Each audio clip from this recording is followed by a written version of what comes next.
tu veux bien ouvrir ton micro, comme ça on peut faire plutôt une conversation. Salut Alain. Bonsoir tout le monde. Alors par contre, je ne sais pas si on t'entend. Oui, vous m'entendez là? Ouais, on t'entend un peu mieux. Mais souvent quand tu parles, le son il est extrêmement grave. Je sais pas ce que tu as comme micro, mais je voulais te le dire un jour. Quand tu parles, on a du mal à te comprendre. D'accord. Alors, Alain, est-ce que tu as vu la grande nouvelle d'aujourd'hui en ce qui concerne la blockchain? J'ai vu qu'ils étaient en maintenance aujourd'hui, mais j'ai pas vu de nouvelles particulières. D'accord. Alors, si je te montre ce document, CERTIC, tu te rappelles, la société d'authentification? Oui, ça oui. Donc ça, tu l'as vu l'info? Aujourd'hui? Oui, Non, j'ai pas vu. d'accord.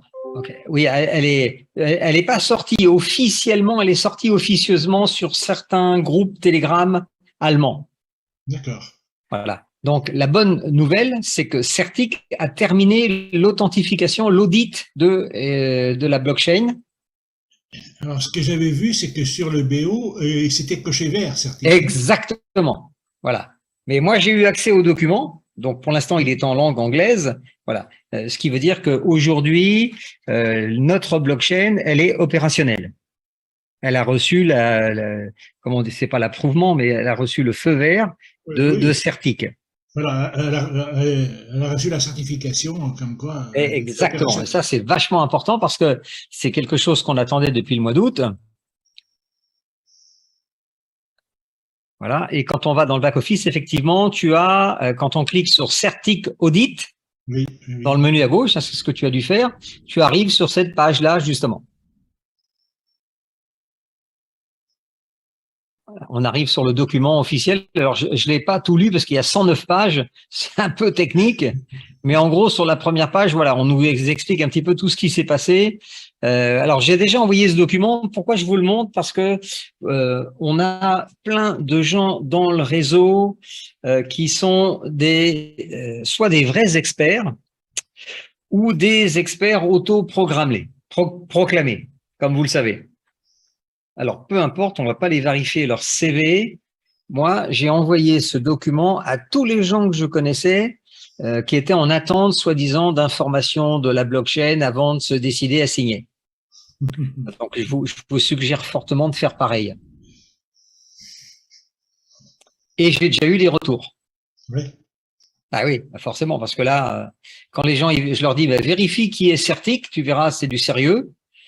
On n'a pas choisi le premier auditeur du coin. On est passé par une grosse unité et ça tombe bien, ça marche. Ce qui veut dire que ce qu'ils appellent la feuille de route, là, le roadmap, il sera parfaitement aligné avec ce que la société veut faire le 19 novembre à Munich. Voilà, donc une excellente nouvelle. Oui. Alors, on me demande si on peut avoir le PDF dans le groupe. Alors, je pense que monsieur ou madame Nyang, ce qu'ils veulent savoir, c'est si la question, c'est par rapport au PowerPoint de présentation. Effectivement, il sera demain disponible. Vous aurez un lien cliquable pour justement pouvoir l'exploiter si vous voulez faire vous-même des présentations. OK? Donc ça, c'est la première chose qui est très, très intéressante, c'est l'avancée justement de tout ce qui est la certification. Donc ça va commencer avec la blockchain et finalement tout le reste, ça va venir. Hein. Oui. Parce que l'essentiel, il était là. Hein. Et oui, parce que le nerf de la guerre, c'est la blockchain qui va nous permettre justement de pouvoir après sortir le fameux écosystème hein, qui est basé sur la blockchain. Si on se rappelle bien, ce slide-là, voilà, donc l'ouverture c'est fait. Maintenant, elle va passer en version publique. Voilà. Le wallet, on n'a pas de news, mais comme il est basé sur la blockchain, je pense que du coup, ça va certainement accélérer aussi sa mise en route. Bon, le token, lui, il fonctionne bien. Vous avez vu qu'il y a eu de la maintenance aujourd'hui suite à un bug informatique. Oui. Voilà, donc il y a eu plusieurs heures d'interruption de fonction sur le site. Hein. Tout est rentré dans l'ordre depuis à peu près 6h30. Alors, je rassure tous les gens qui ont acheté des packs aujourd'hui, qui ne les voyaient pas à l'écran. On l'a constaté ce matin. Les gens, par exemple, qui ont acheté des packs dans la matinée, quand ça a été de nouveau opérationnel ce soir, le système en arrière-plan avait bien miné les BXN en attendant. Ils n'ont pas donc eu de perte. Voilà, donc tout le monde était content.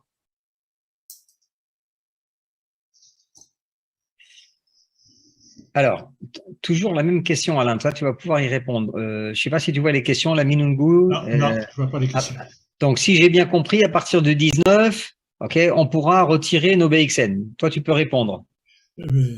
Pour l'instant, on ne pourra pas retirer nos BXN puisqu'il y aura une période de staking qui va, et dans la durée, on ignore, mais on pourra retirer nos BXN dans X mois après cette période de staking. Alors, tout simplement pour éviter que tout le monde se jette sur la vente des pièces et ce qui crée bien sûr un mouvement un petit peu de, je dirais entre guillemets, de panique. Et là, au lieu d'évoluer, elle dévalue, ce qui n'est pas bon du tout.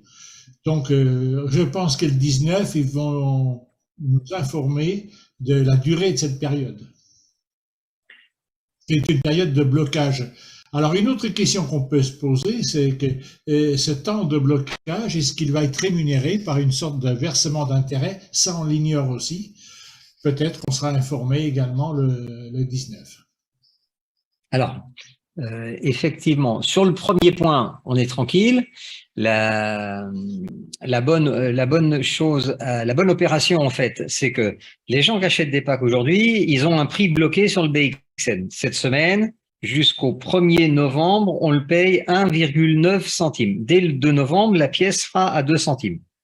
Voilà, 2 centimes, c'est la valeur que la société a décidé d'utiliser comme prix d'introduction sur le marché public. Donc, à partir de 19, normalement, les clients extérieurs à Blackfort qui veulent utiliser la blockchain, ils devront acheter du BXN.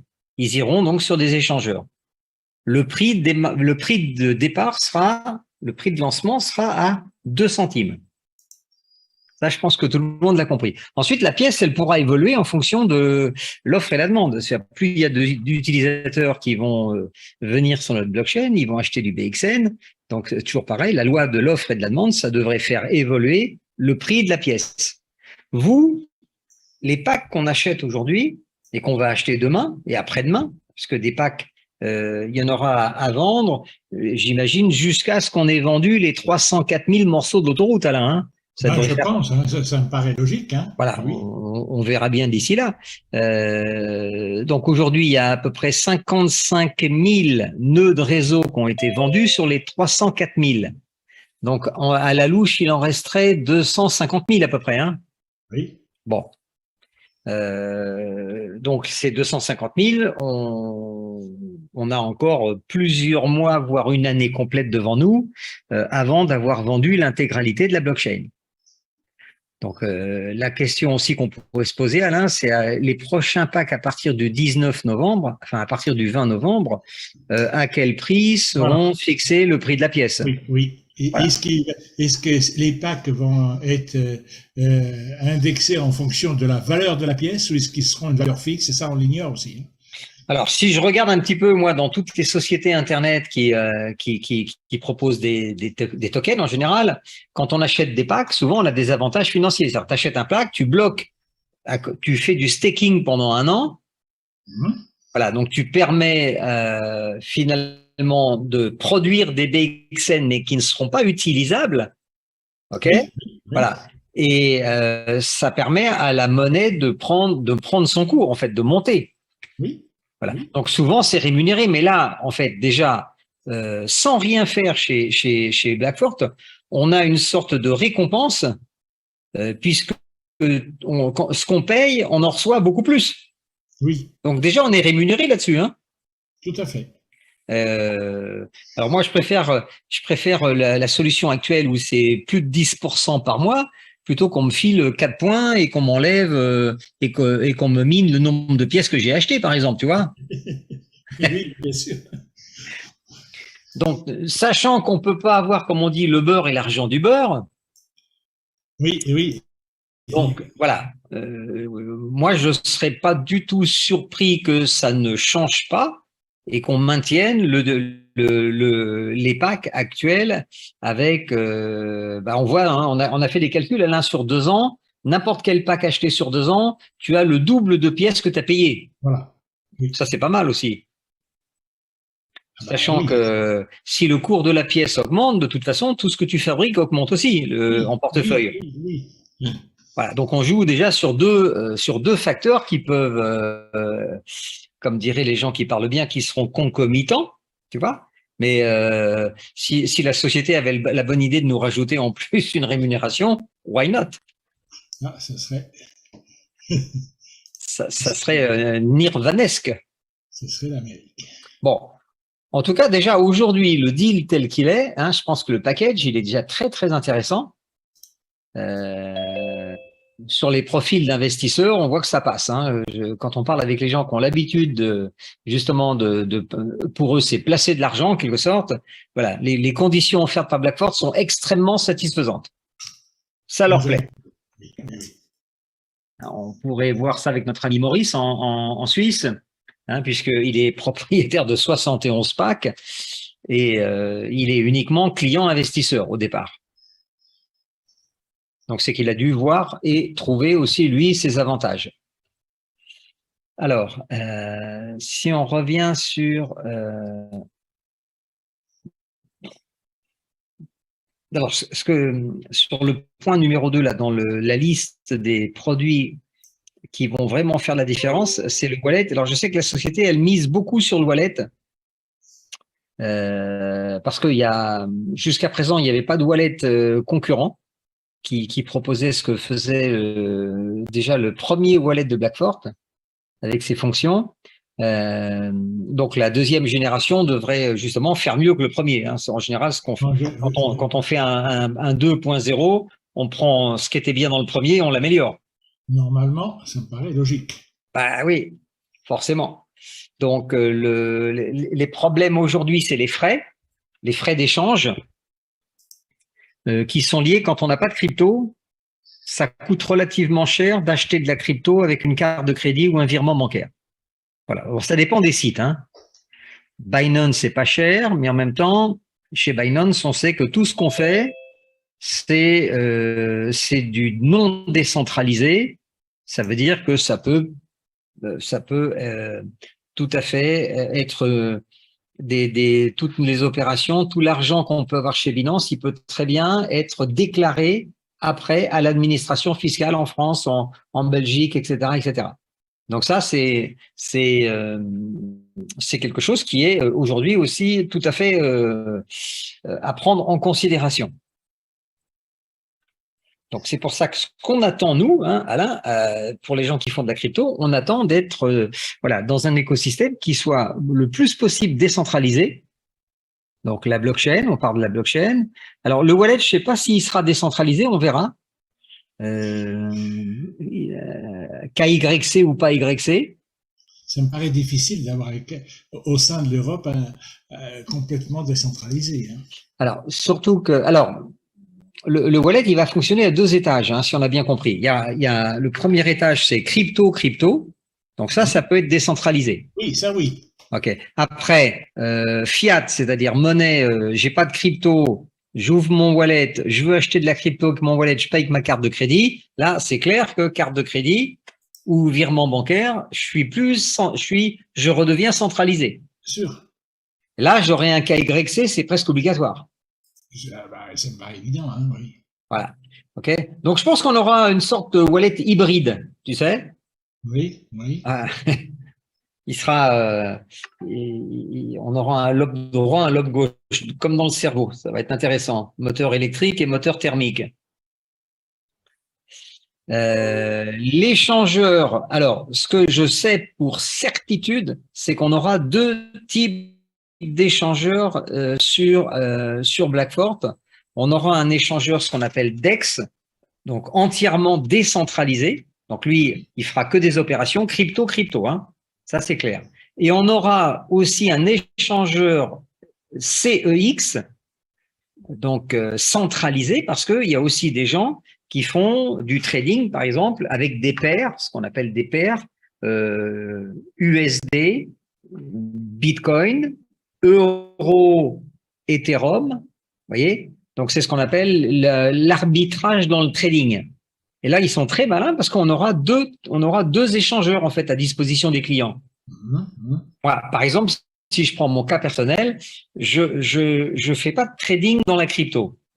Voilà, c'est pas mon truc en fait. Par contre, quand je fais du trading, je fais beaucoup de trading entre des monnaies et de la crypto. Donc pour ça, je suis obligé d'avoir un KYC, donc je passerai sur un échangeur centralisé. Ce qui veut dire que tous les gens qui font ce type d'opération, ils pourront tester l'échangeur complètement décentralisé crypto-crypto.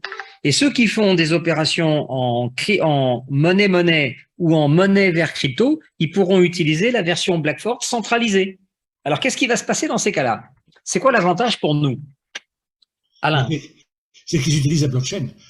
Donc, s'ils utilisent la blockchain, ils vont devoir utiliser le BXN comme gaz, pour payer les frais.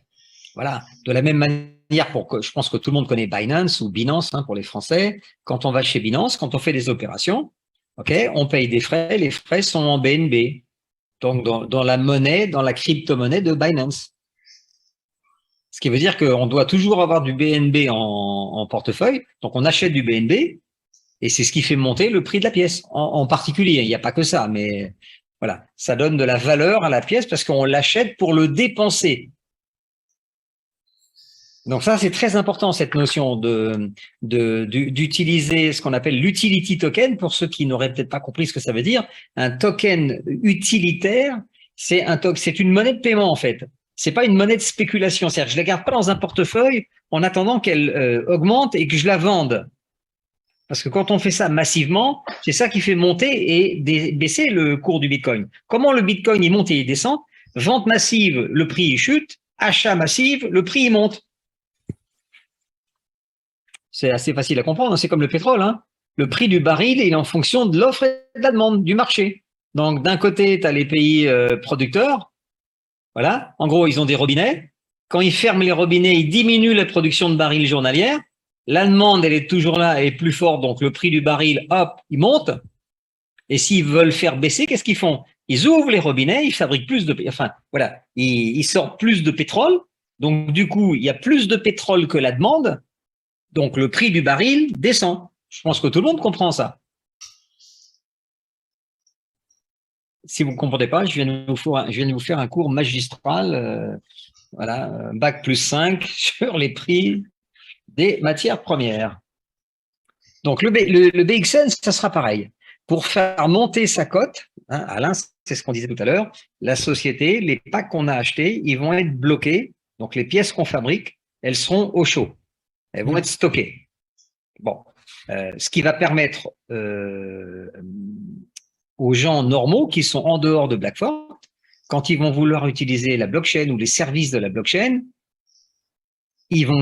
pour payer les frais, ils devront acheter du BXN. Donc, ils iront dans des échangeurs acheter du BXN. Plus il y a de gens qui vont acheter du BXN et qui vont l'utiliser, parce que s'ils l'achètent pour attendre qu'il monte et le vendre, c'est pas bon non plus. Donc, un token utilitaire, c'est un token qui crée de la richesse par son utilisation. Son utilisation, c'est dans l'écosystème. Donc, ça sert d'une monnaie d'échange, en fait, le BXN. Voilà. Okay. Et je pense qu'on sera aussi à même de vous expliquer, après le 19, les techniques de ce qu'ils appellent le burning. Donc, en français, on pourrait appeler ça quoi, le brûlage, non? Comment on appelle ça? Oui, je crois, oui. C'est pas très beau. Mais si, il brûle, oui.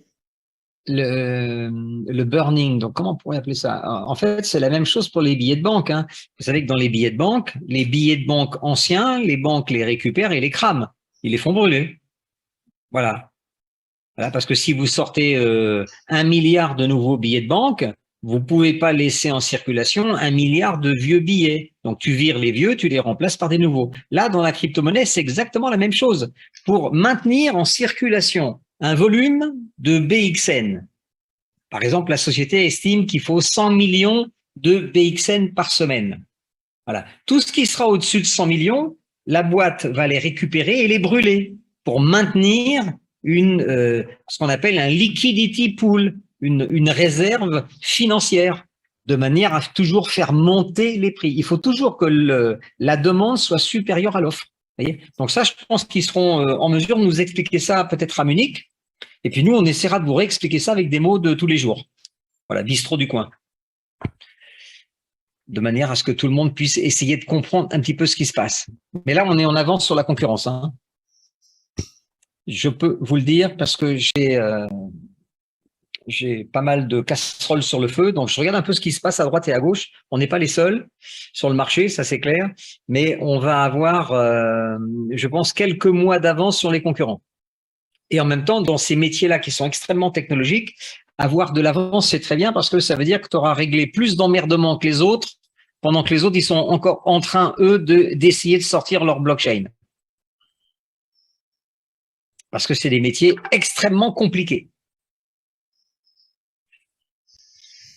Question de Rudy.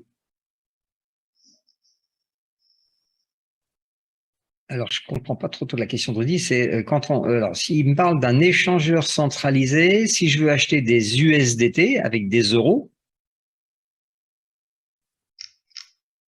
Ah, alors, sur les échangeurs, encore une fois, les frais, ils sont en fonction de la blockchain, hein, Alain. Quand si je vais, par exemple, si je prends Binance, pour la même crypto-monnaie sur Binance, il me propose différentes blockchains. Hein, donc, par exemple, l'Ethereum, on peut l'acheter sur le réseau Ethereum, ERC20, mais je peux acheter de l'Ethereum aussi sur du réseau BEP20, Binance, ou sur du réseau TRC20. Voilà. Donc, en fonction du réseau que j'utilise, je vais payer des frais plus ou moins élevés. Donc, je pense que la question de Rudy, c'est de savoir si sur les échangeurs Blackford centralisés et décentralisés, donc qui vont reposer sur notre blockchain à nous, effectivement, je pense qu'on aura une politique de frais moins chère pour attirer du monde. Normalement, oui. D'ailleurs, ça, je pense que on a déjà la réponse à la question, hein, finalement. Si on va sur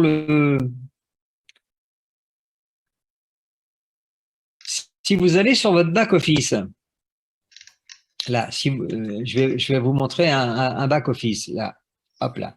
Si on va sur un back-office et qu'on va dans, si on va dans Assets, c'est-à-dire dans les actifs, vous allez dans votre portefeuille d'actifs. Okay, je ne peux pas y accéder. Moi, ça mouline toujours chez moi. Là. Ça vient, ça repart. Ils doivent bosser dessus, là. Alors, ça, c'était le bug de cet après-midi. Les pages ne chargeaient pas, en fait. Mais là, on est en Zoom en même temps, donc ça peut être un petit peu plus long. On va voir. Je vais rafraîchir la page. Et là, apparemment, ça mouline encore. Ça mouline encore? Oui. D'accord. Bon, ça veut dire qu'ils n'ont pas encore fini toutes les réparations. En gros, ce que je voulais vous montrer, c'est quand vous allez dans vos actifs au moment de faire un retrait, au moment de faire le retrait, vous avez le choix entre différentes blockchains. Et vous verrez que la ligne du bas, qui est grisée pour l'instant, qui donc n'est pas encore activée, elle commence par BX. Donc BX, ça sera le nom de notre blockchain. La blockchain Ethereum s'appelle ERC20, la blockchain de Tron s'appelle, ah ben ça y est, ça marche, TRC20. Vous voyez, donc Alain, si je fais dans retrait ici, par exemple en BUSD, ok, il faut que je rafraîchisse de nouveau. Bon, il y a un petit souci entre oui, ça mouline aussi chez moi. Ouais, on a un petit souci avec l'affichage. Ah bah voilà, regarde, c'est apparu quand même. C'est un peu plus long en fait. Ah ouais, comme j'ai rafraîchi en même temps, boum. Ok. Si je vais dans le menu, dans acheter des nodes, ouais, ça va être un peu long ce soir parce qu'ils ont eu des soucis techniques. Et là, ça rame, comme on dit. En gros, même si on ne voit pas. Ah, ça y est, c'est apparu. Si je veux acheter, par exemple, le pack à 50 000 pièces ici, je mets un pack, il va apparaître dans le panier en haut. Après, j'ai la page des cryptos disponibles pour le paiement. Il y en a à peu près 14 ou 15. Bon, là, ça mouline aussi encore. On va attendre. OK. Vous verrez que toutes les crypto-monnaies qui sont listées sur Blackfort, vous verrez avant chaque crypto-monnaie, il y aura marqué BX, BTC. Ah, ça y est, regardez. Voilà. Donc ça, c'est les monnaies qui sont acceptées en paiement externe. Donc quelqu'un qui veut acheter un pack, il peut payer avec toutes les cryptos qu'il veut. Voilà. OK? Maintenant, quand vous avez gagné de l'argent chez Blackfort, quand vous allez dans votre portefeuille d'actifs et que vous voulez sortir de l'argent, vous choisissez une blockchain. On va attendre que ça s'affiche. Alain, apparemment, c'est long, mais ça marche quand même. Oui, chez moi aussi, c'est très long. Bon, donc ça va finir par arriver. On va pouvoir passer à cette explication aussi.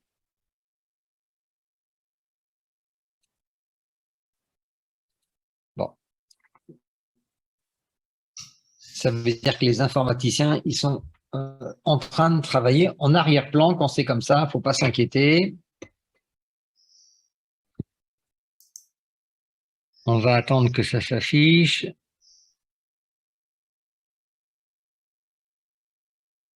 Parce qu'en fait, on est quand même le 28 octobre. La blockchain devrait être mise en ligne pour le 19 novembre.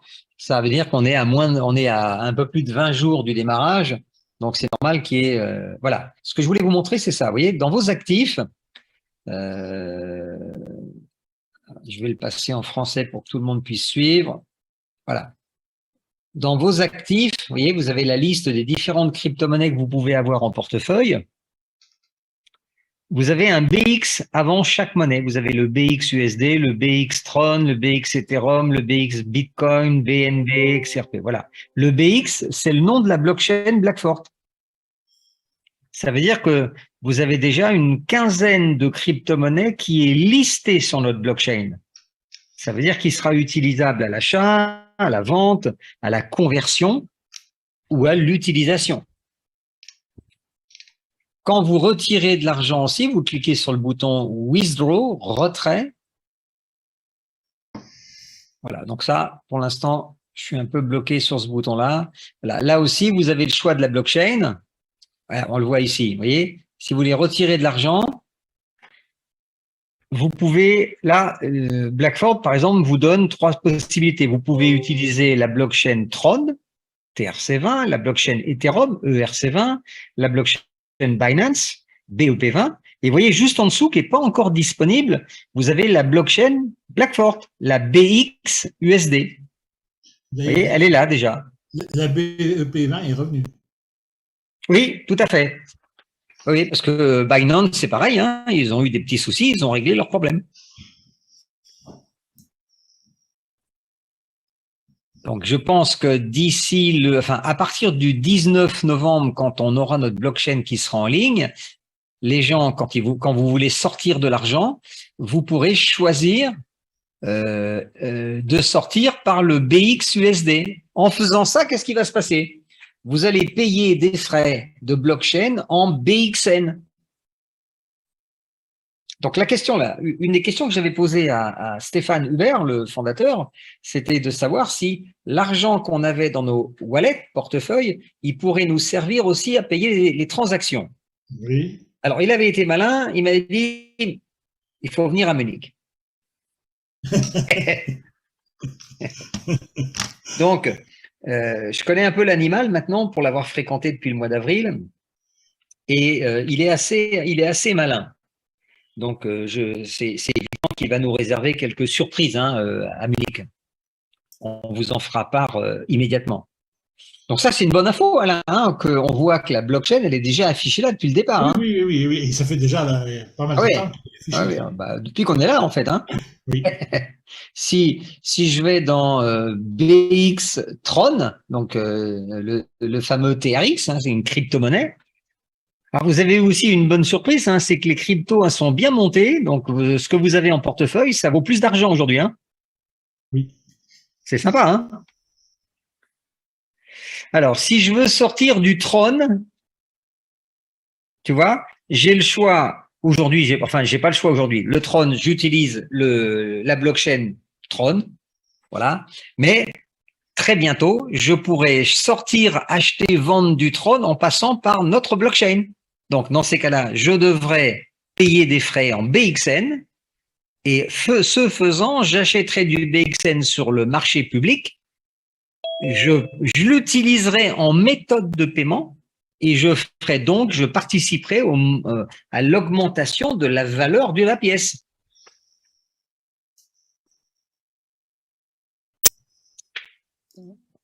Alain, tu rajouterais quelque chose ou je m'en suis bien Non, non, sorti? non, non, non. Rien à rajouter. Bon. Donc, si on est, bien sûr, si tout le monde fait, alors j'imagine que on va, vous et moi, chers amis, on va pas aller refiler de l'argent à d'autres blockchains alors qu'on va avoir la nôtre. On serait Bah, débile. oui, alors ça serait. C'est comme le mec qui travaillerait chez Peugeot, qui roulerait en Renault. Oui, ou le boulanger qui va acheter son pain ailleurs, quoi. Ouais, sauf s'il n'a pas confiance dans son pain, tu vois. Mais on va pas aller continuer à donner de l'argent aux autres blockchains. Donc on va avoir un intérêt commun, surtout que tout le monde. Je vous rappelle que vous êtes tous clients déjà au départ. Vous avez tous acheté au moins un pack. Oui. Donc à partir de ce moment-là, le système te fabrique déjà des pièces. Et ça serait idiot de pas participer à l'augmentation du prix de la pièce.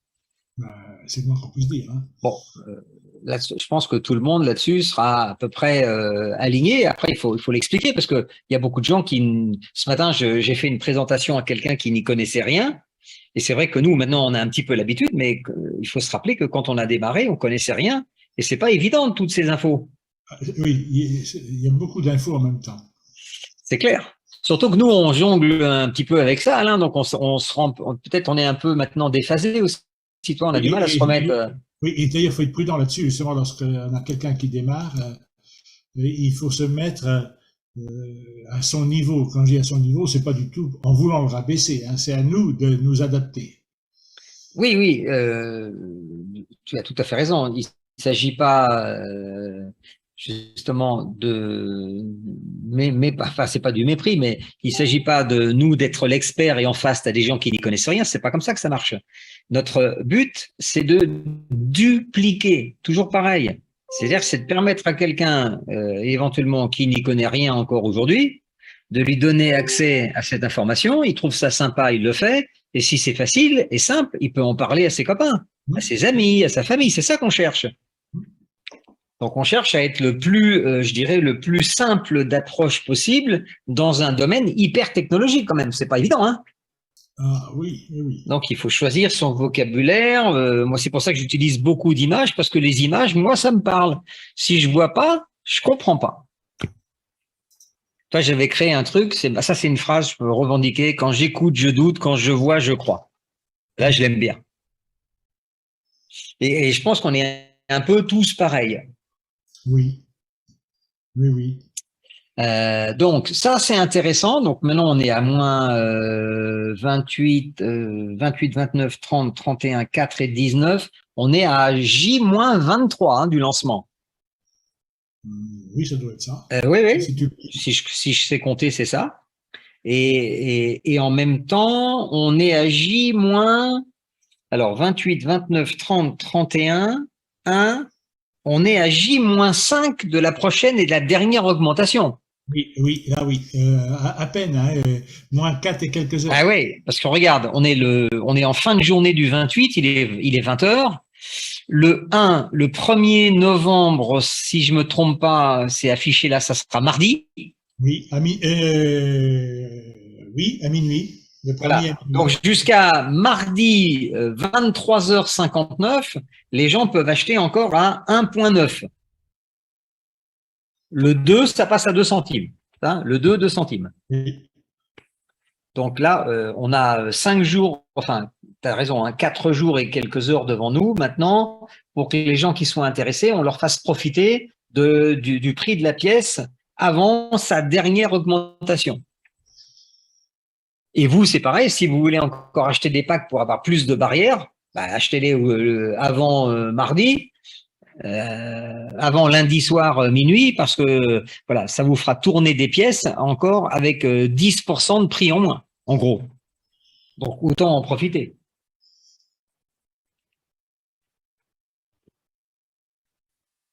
Alors, quelle heure est-il? 19h52, il nous reste 8 petites minutes là dans cette formation improvisée. Est-ce que vous avez des questions? Alain, toi, est-ce que tu as des questions de ton côté?